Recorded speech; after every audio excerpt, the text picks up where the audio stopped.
Halo semuanya, selamat datang kembali di channel ini. Jumpa lagi dengan saya Vicky Himpong. Semoga kalian semua selalu dan dalam keadaan yang sehat. Kita akan segera untuk membahas tentang berita bola terupdate hari ini yang sampai detik hari ini masih menjadi perbincangan hangat soal keputusan-keputusan wasit Shen Yinhao yang hari ini benar-benar ada babak-babak baru dari netizen-netizen Indonesia yang benar-benar geram dengan keputusan wasit ini. Kita akan sama-sama menyaksikan sama-sama beritanya. Let's go.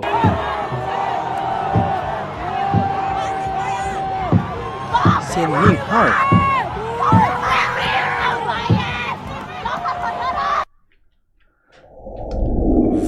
Link original video kalian bisa dapatkan di deskripsi teman-teman ya. Akhirnya sadar diri.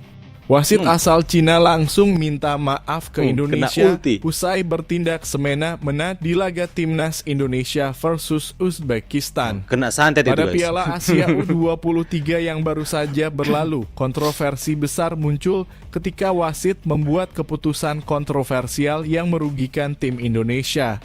Keputusan ini menyulut kemarahan dan kekecewaan dari para penggemar sepak bola di Indonesia.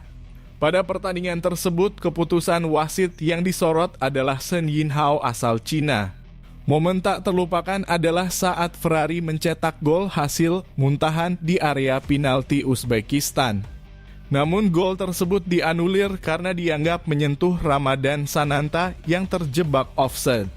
Hal ini menimbulkan kontroversi dan menuai banyak pertanyaan.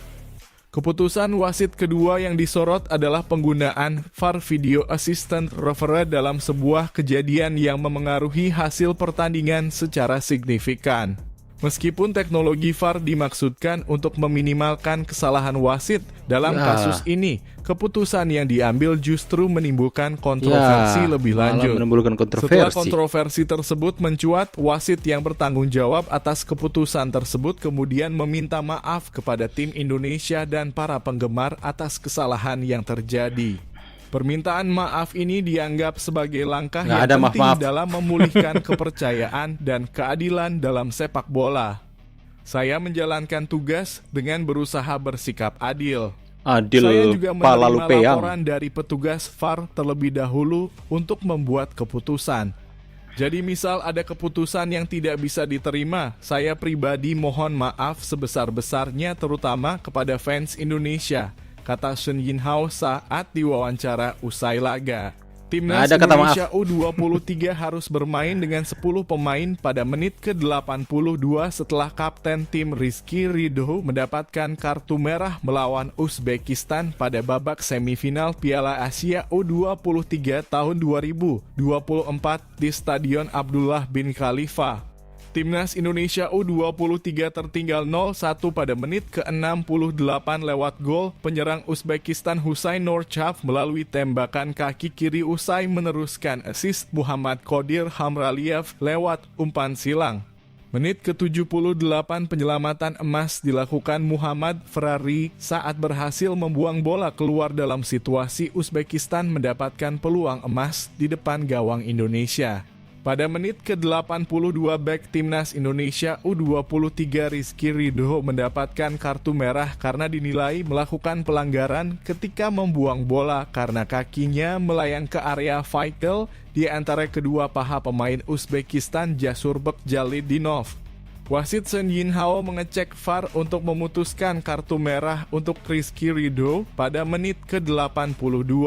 Dalam pertandingan ini, 3 perubahan pemain dilakukan pelatih Shin Tae-yong dalam starter melawan Uzbekistan di semifinal Piala Asia U23 tahun 2024 dibandingkan dengan laga sebelumnya melawan Korea Selatan yaitu Ramadan Sananta, Muhammad Ferrari, dan Fajar Fatur Rahman menjadi starter dalam pertandingan ini.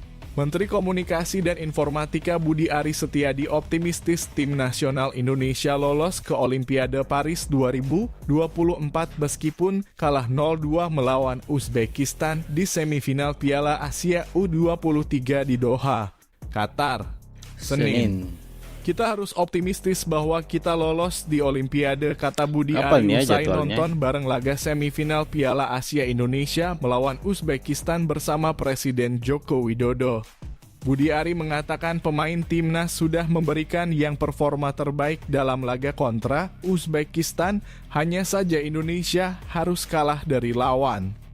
Saat ditanya respons Presiden atas laga tersebut, Budi mengatakan bahwa seluruh bangsa pasti sedih menyaksikan kekalahan itu.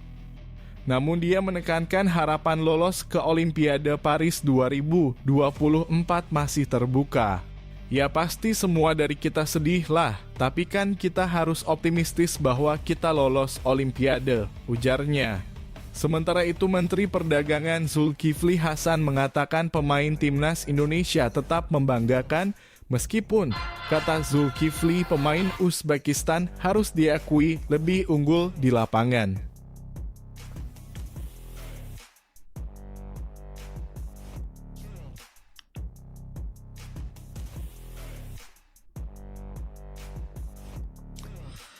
Oke teman-teman ya, jadi sesuai jadwal yang saya lihat di sini nanti untuk menempatkan peringkat ketiga antara Indonesia melawan Irak itu jadwalnya pada hari Kamis ya, hari ini. Hari ini jam 21.25. Jam 21.25 waktu Indonesia Barat. Kita sama-sama doakan agar supaya kejadian-kejadian seperti Indonesia melawan Uzbekistan itu tidak terjadi. Tapi saya dengar-dengar ini wasit VAR masih tetap sama yang dari Thailand, ini muka penjudi. Ya, katanya dia yang akan memimpin VAR. Tapi semoga saja kejadian-kejadian seperti ini yang kita lihat itu yang benar-benar menyakiti hati rakyat Indonesia ini. Ini gimana nggak emosi? Satu Indonesia di-prank sampai presidennya di-prank oleh wasit ini teman-teman ya. Makanya saya pikir permintaan maaf, kalau saya secara pribadi saya maafkan ya. Tapi Anda sudah merugikan rakyat Indonesia. Anda sudah prank satu Indonesia bersama dengan presiden yang Anda prank. Ya. Usai kena santet. Usai kena santet, wasit Shin Yen-hao meminta maaf kepada rakyat Indonesia. Bagaimana pendapat kalian teman-teman? Apakah kalian akan dengan senang hati untuk memberikan maaf kepada wasit yang sudah merugikan kita dengan keputusan-keputusannya ini? Enak aja kamu minta maaf ya. Setelah prank kami semua, setelah dengan keputusan-keputusan Anda yang berkali-kali, bukan hanya sekali loh, tapi berkali-kali, sedikit-sedikit Indonesia yang di VAR. Dan keputusan VAR itu ketika dia lihat itu selalu merugikan Indonesia, selalu menguntungkan kepada Uzbekistan. Dan hal ini adalah hal yang sangat-sangat menyakiti hati rakyat Indonesia. Sampai detik ini masih menjadi perbincangan hangat netizen Indonesia. Begitu banyak pengamat politik yang mengatakan bahwa wasit ini benar-benar keterlaluan. Ya, wasit ini keputusan-keputusannya ini benar-benar seperti berat sebelah. Ya, tapi apapun yang terjadi, mau tidak mau kita harus legowo untuk menerima kekalahan. Dan ini juga harus menjadi PR buat timnas Indonesia yang permainannya tidak optimal dan tidak maksimal. Apakah karena permainan mereka sudah terbaca dan sebagainya, saya juga gak tahu. Memang tekanan besar di pundak mereka ya untuk membawa nama harum Indonesia. Tapi apapun yang terjadi, saya selalu mengatakan kepada teman-teman semua untuk mau tidak mau, untuk menang kalah kita harus tetap mendukung. Dan kali ini permainan mereka sudah seperti yang Abner yang katakan di story-nya.